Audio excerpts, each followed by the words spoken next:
Welcome to the show. My name is Charlton with Big C, and we're talking sports, real talk sports, every Monday through Friday at the 5 o'clock Pacific Standard Time hour. And this is the $1 Million Show. And Big C, as you know, we always talk what's happening in real sports, right? We talk about Charlton, that's the only thing out there is real.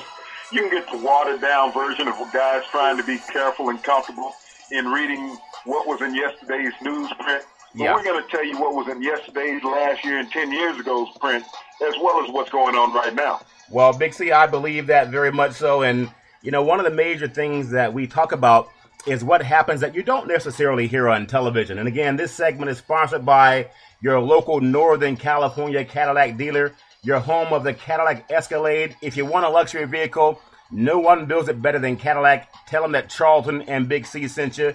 And also, Big C, I know we're getting into March Madness, but just watching some of the movies over the weekend, I saw the movie Creed. Yeah, I kind of waited until it came out, and we bought it. We didn't go to the movies and see it. You're trying to be cheap, in other words. Hey, I'm trying to. It's the economy. I need some of that Brock Osweiler kind of money. But when I think about what Sylvester Stallone has done over his career as an actor and then a movie maker, and it's so inspiring how he got into the business by selling his dog and turning down people that wanted him to compromise what he was doing. What does that mean, Big C? We kind of did the same thing with our sports show.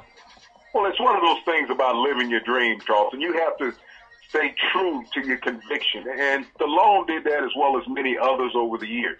That's one of the things we're doing in our broadcast, is staying true to our conviction. There's so much cookie-cutter scenarios out there when you turn on a sports show and you listen to somebody that guys are scared, that they're not even straddling the fence. They're skating behind the line, making sure that they're, I don't know if it's politically correct, but they're being soft in what they're delivering to the fan. It's almost like playing a football game without pads on. You're never going to hit anybody, okay? Well, and that's what you're getting now in most shows that you watch and listen to. Well, you know, when I think about, we saw the NFL came out with the CTE. They finally announced that, yeah, you know what, maybe it is real because medical science usually is pretty accurate. So I do want to compliment Will Smith for making that movie with Dr. Amalu. And you know, when we were at Salem Media, Big C, we talked about it all the time with the CTE. We even had NFL athletes coming on talking about it as well. And I just want to say that when you think about some of the great actors, sometimes what you talk about, Big C, I hear on mainstream media, whether it's CNN or ESPN or Fox or ABC Sports. I think Will Smith, when I look at some of his great work, I like The Enemy of the State. And I know he had I watched that last night, Charlton, Enemy of the State with Gene Hackman. Such a great movie. Such a great movie. Well, an excellent movie, but some of the things that it talked about, it relates to sports. Because now we saw this year the NFL was played on CBS. The great Jim Nantz was doing the broadcast, the play-by-play. But also I heard James Brown say that you can download the NFL app and watch the NFL on your phone. Now, that's a lot different, Big C, than back in when we had Super Bowl I down in Los Angeles. Well, in Enemy of the State, I remember watching the NFL on a round television with black and white screen, and you had only 3 channels that you could watch, and television went off at 11:42 p.m. at night. Well, that is old school. So Will Smith also ahead of the curve because the electronics they talked about in that industry, that's what made podcasts available. We talked about yesterday, CBS Sports, they've sold 20 stations. I know sometimes they do that to restructure their finances, but a great movie also that's sports related was Focus with Will Smith and Margaret Robbie, and it was about betting on sports. And what is March Madness all about, Big C? It's all about betting, Charlton. Bracketology. You know, it's about putting matchups together. Vegas right now is just salivating with the number of games that are being played in the NCAA tournament, as well as the NIT. And I'm trying to remember whether NIT stands for no one is interested. And, with March Madness going on, there's such a plethora of basketball games being played right now. So basketball junkies are getting their feel. And you also have the NBA playing at this time. You know, we're down to about the last 20 games of the season, Charlton. Yeah. So right now teams are jockeying for position. And when you talk about position, Charlton, look at San Antonio and Golden State. Neither one of those teams have lost a home game this season. Yeah. So when you talk about home court matters, even in the NBA, yes, it does. Because if you haven't lost at home all year long, you want to have that series coming through your house. Well, again, I credit Will Smith with this because when he boycotted the Oscars and he took a lot of flack, ironically, from the black community. And Chris Rock was one of them. And I know they may be friends behind the scenes, but when I think about what happened with that, Will Smith has gone on and made himself a self-made multimillionaire. I think about some of the other great actors that are out there, sports-related movies like Sam Jackson. I mean, one of the greatest movies I've ever seen is Pulp Fiction.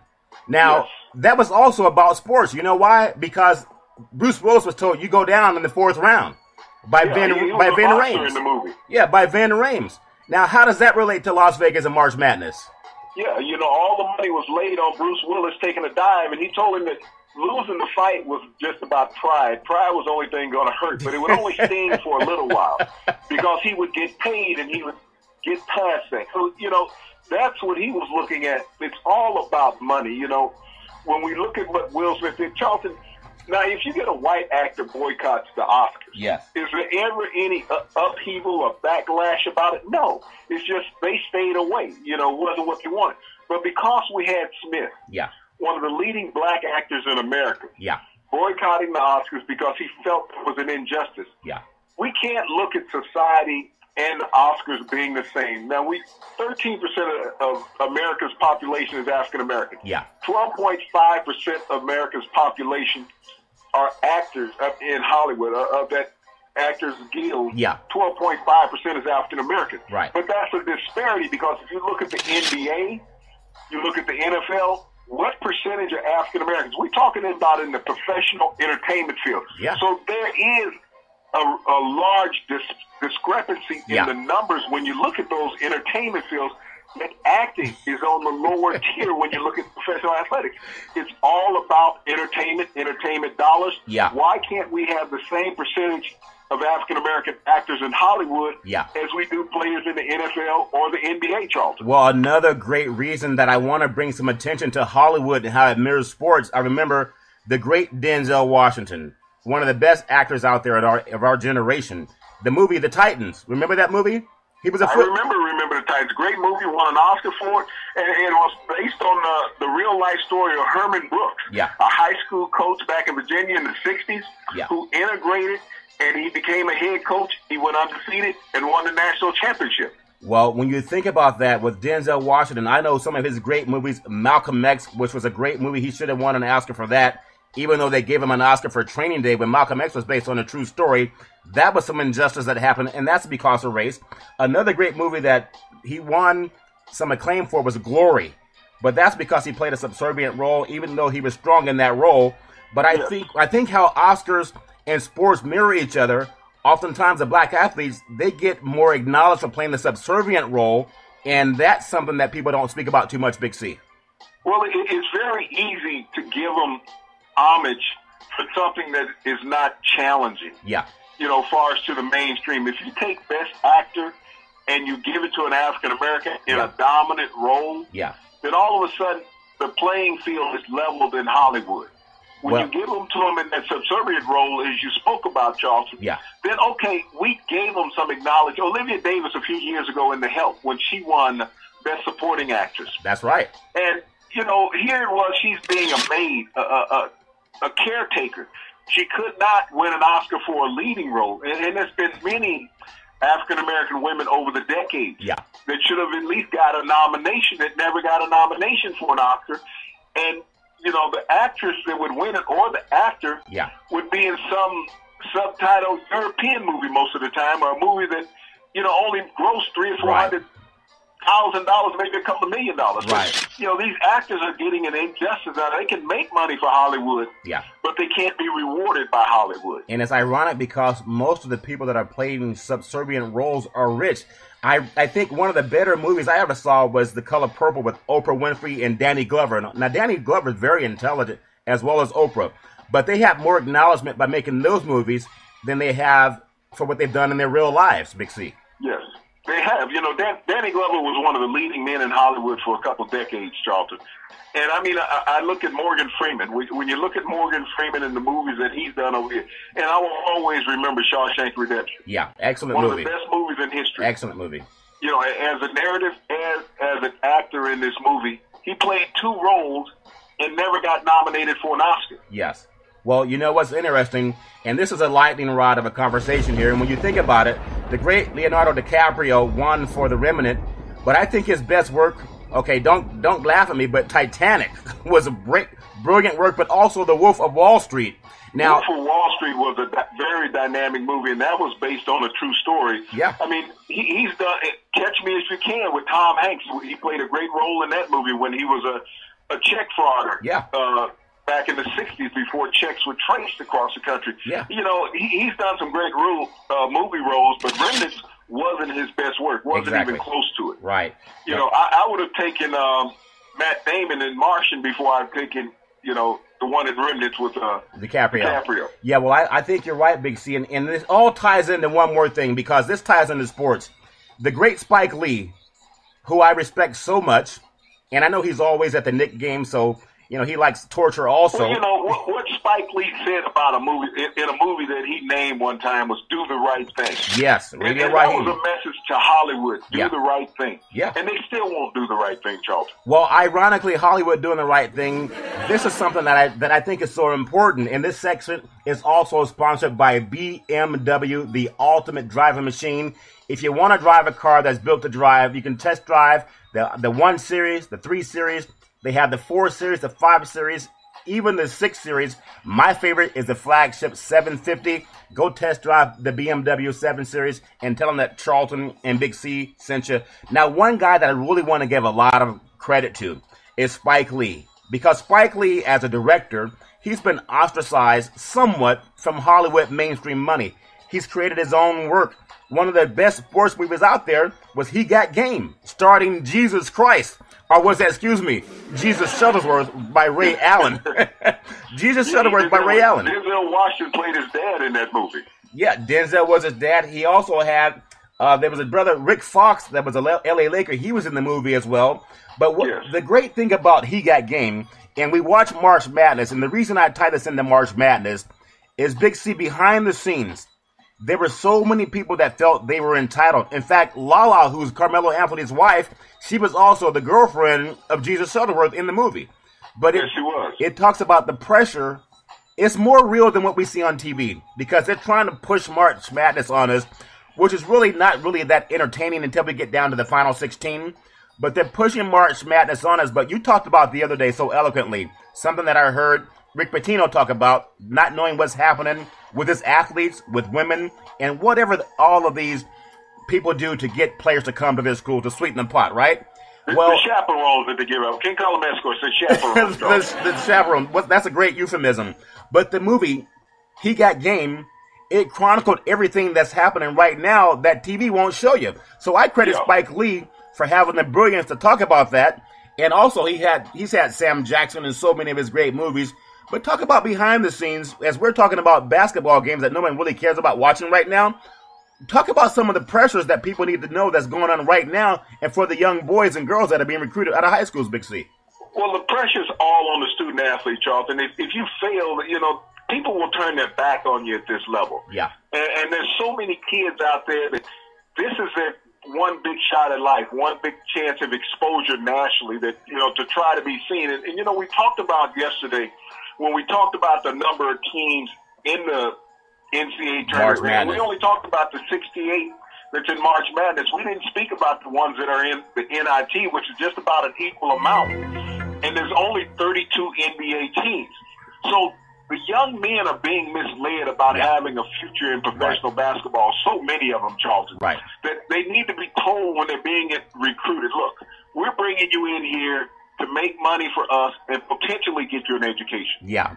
That should be the storyline of the NCAA, whether it's in football, basketball, or baseball. Well, that's when we're bringing you in here to make us money, potentially get you an education, and a couple of you might be lucky enough to make a living at it. Well, that's when the bell goes off, and we know that one of the most important things, and I think Spike Lee touched on it too, sometimes you owe people. You owe people because you don't even know you do, but because they're giving you all of these things just to get you to come to their college so you can be on national television. And I want to say this one more time because I think it's so important. A lot of people won't touch on it. But Will Smith boycotting the Oscars, I think it worked for the college level, because most all these colleges, they go out and hire these black kids to play for their academic and athletic departments, supposedly. But as you mentioned so eloquently yesterday, Big C, it's filling the financial coffers of these schools. And most of these players, I think there's 30 teams, 30 NBA teams now with the move from Vancouver and Seattle. They've relocated in the United States. But there's so much pushback on being honest about what's happening to these players. And I hate when I see so many of the guys that I went to school with that don't have the career that they went to school for, but they were sold the sweet Kool-Aid. What was it? The blue pill or the red pill? What movie was that? I think you know. I can't recall right at the moment. But Charlton, if you look at the level of college football now, if you go back to the 40s and the 30s, the Ivy League was one of the prima donnas of college football, even in the 40s and 60s. Yeah. You know, Roger Staubach won the Heisman Trophy in 1963 at Navy. That lets you know how big a powerhouse that Navy was at that point in the country. Right. And, you know, several of the first dozen Heisman Trophy winners came out of the Northeast in schools like that, Army, Navy, you know, schools like that. Now, these schools were predominant white players. Still today, they're predominant white players. But where do they rank now power-wise in college football because they don't have the African-American players?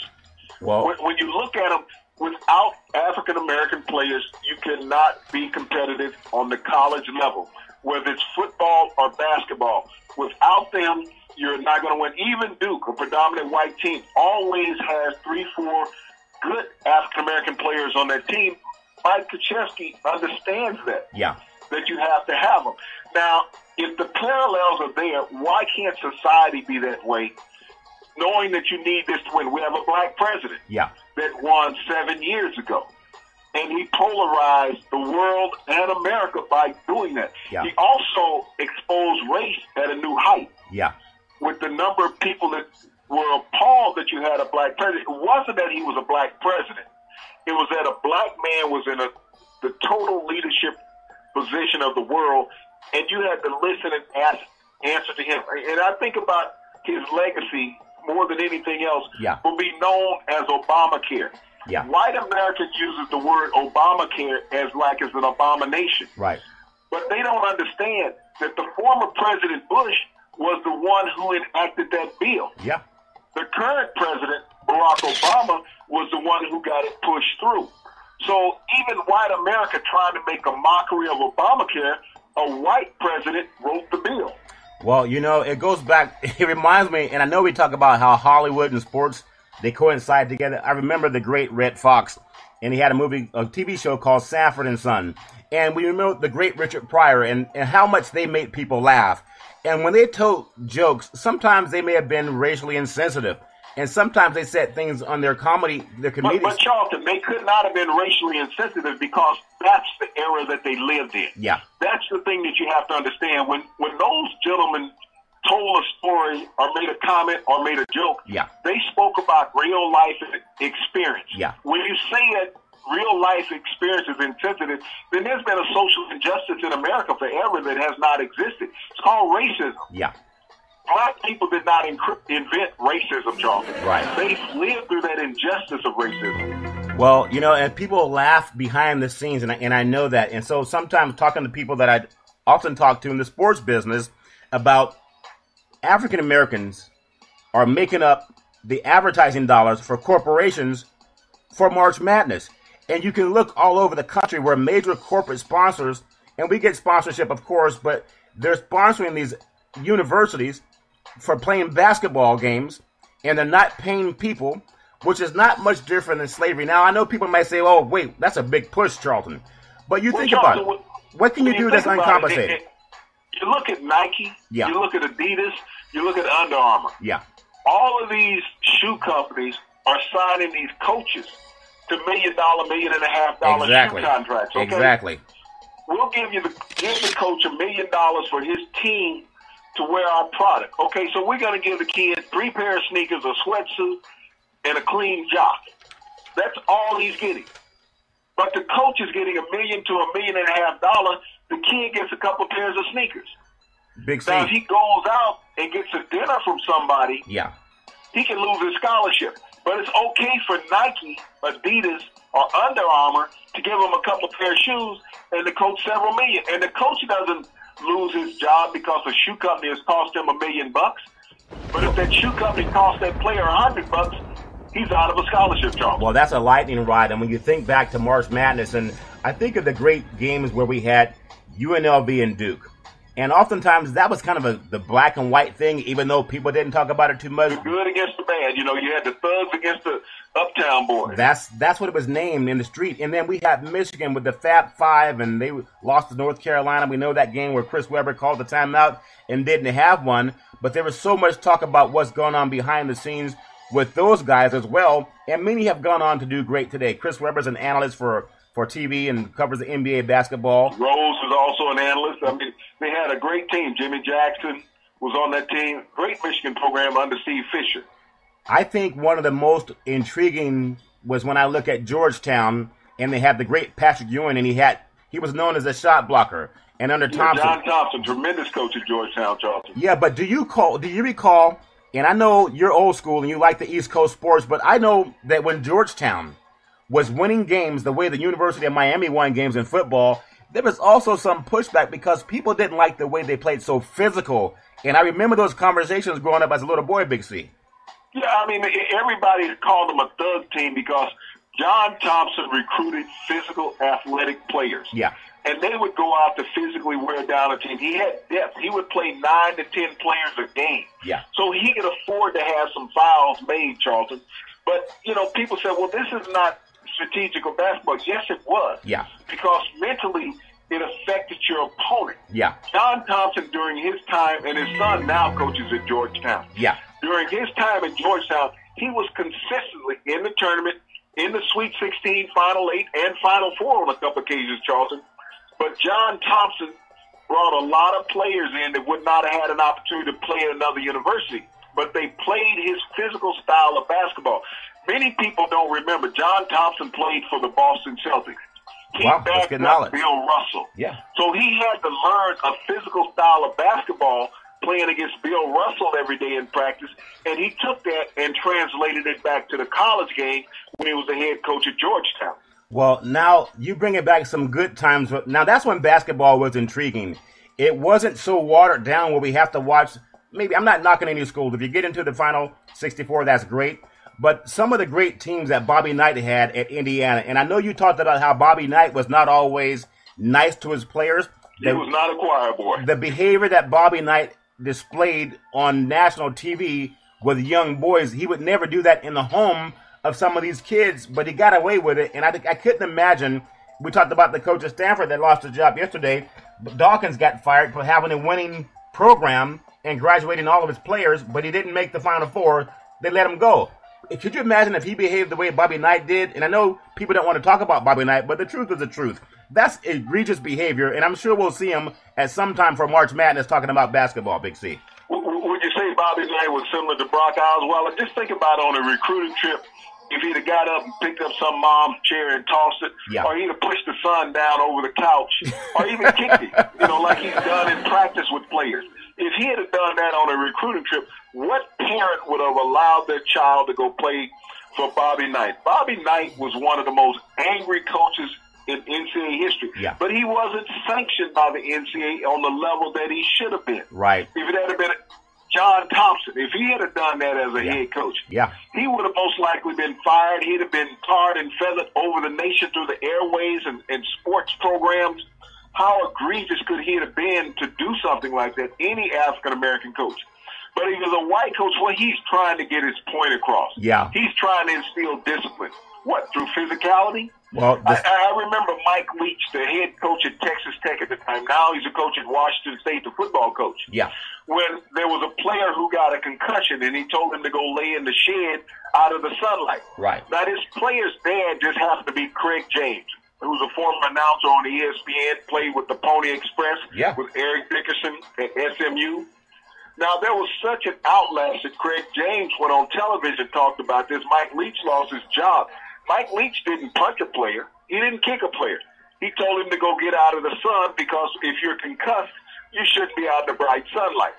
Well, and they made a national outcry against that. But Bobby Knight, we saw Bobby Knight punch a player in the chest. We saw Bobby Knight kick a player in the groin. Everybody on national television saw him sling a chair across the court during a basketball game. Now, if he'd hit a fan right on the sideline, Charlton, if you recall several years ago, about a decade and a half ago, Dennis Rodman kicked the cameraman's camera. The cameraman faked like he'd been kicked in the groin, but it was very clear visually on everybody's camera. Yeah.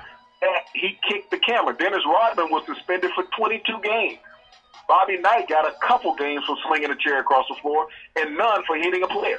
Well, see, that's interesting, Big C, because Nolan Richardson, who won a national championship, I believe they had beat Duke. They had what they call 40 minutes of hell defense. Even President Bill Clinton was there when they won the national championship. In South Carolina, Carolina, where they won the game at the old Coliseum there, Greensboro Coliseum. Yeah, and I remember some of the media saying they were knocking them for their academic. And I understand not everybody's going to be a Duke.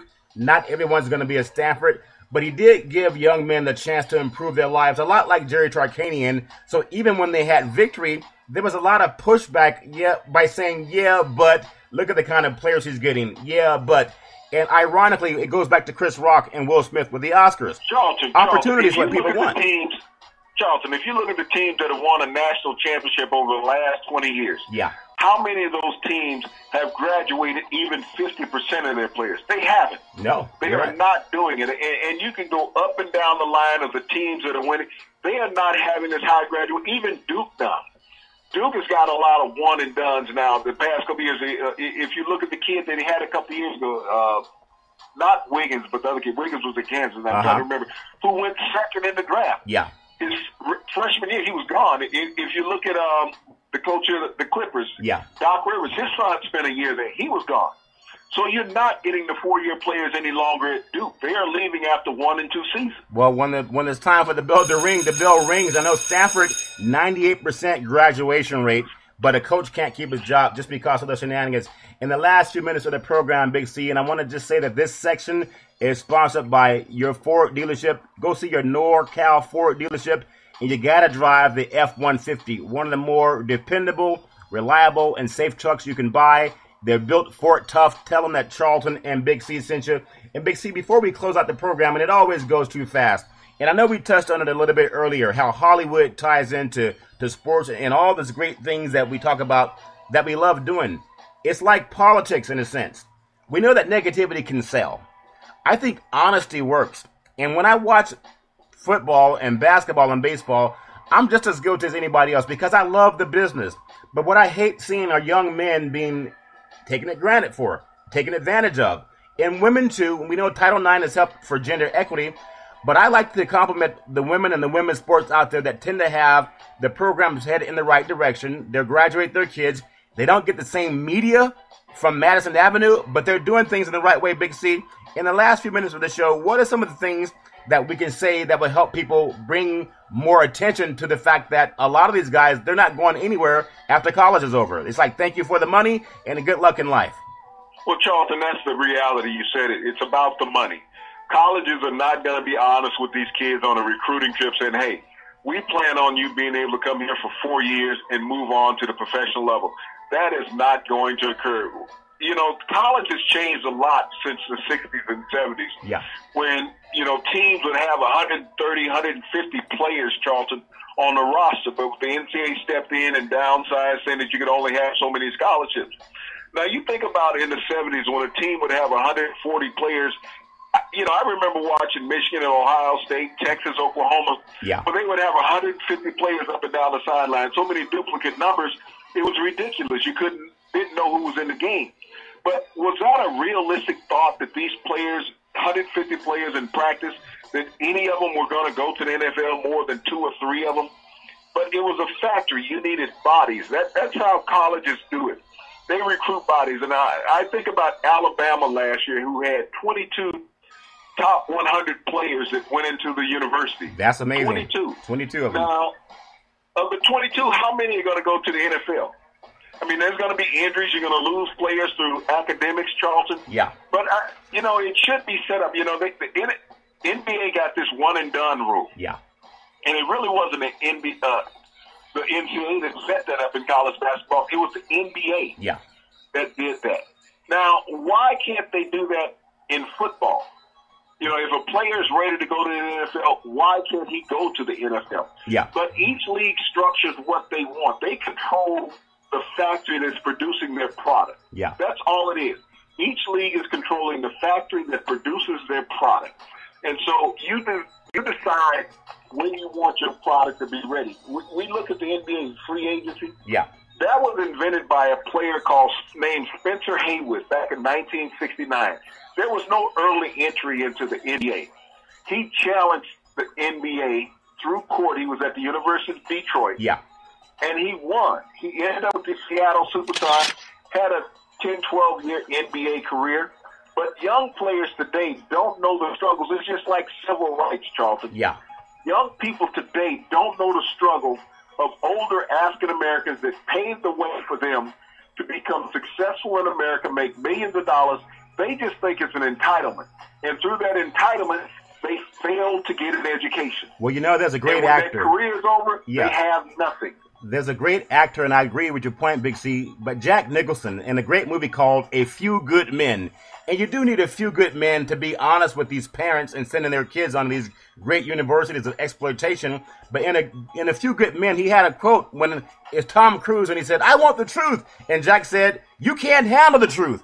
And the truth is, we're never going to hear what's happening because most of these athletes that are being exploited, they happen to be black or African American. So whether it's the workforce or free labor for college basketball, I feel that I'm somewhat guilty also because I love the sport. But I don't think you walk away from things when you have a voice like we do, Big C, in the last minute of the program. I think you speak up so you can open people's eyes. And as we close out, just one more thought on what people can do as they get ready to sign their national letters of intent when they come around talking to the coaches, Big C. Well, Charlton, when we look at the University of Alabama, 1970, they had no black players at the University of Alabama. They won the national championship last year. Yeah. How many white starters did they have? They had 4. Wow. They had 4 white starters. They had a quarterback, and they had 3 offensive linemen. Take that back. They had 2 offensive linemen and a safety. Yeah. They had 4 white starters. In 1970, they had none. So they understand not just to even the playing field, but to make the money economically, we have to have them. Who's the head coach? Nick Saban. Yeah. He's the kingpin of recruiting. When his recruiting class, he is out there recruiting African-American athletes. He did it at LSU. Yeah. He continued it at Alabama. He understands what it takes to win. It's not being political. It's having the best opportunity. He knows he's going to be provided at by African-Americans, but only on the playing field. Well, Big C, that is definitely a lightning rod, just like this show is always over too soon. And I want to say you can listen to us every day, Monday through Friday, between the 4 o'clock and 5 o'clock p.m. hour on Charlton and Big C Sports. But I want everyone to know that no matter what you do in life, just tell the truth. Give young people the chance to have a good life, and you do that when you tell them the truth. Don't take away their opportunity to do something in life, but just be honest with them. And we'll come to you talking real sports every Monday through Friday at the 5 o'clock p.m. on Charlton and Big C Sports. We want to thank you. We appreciate you, and have a super fantastic day.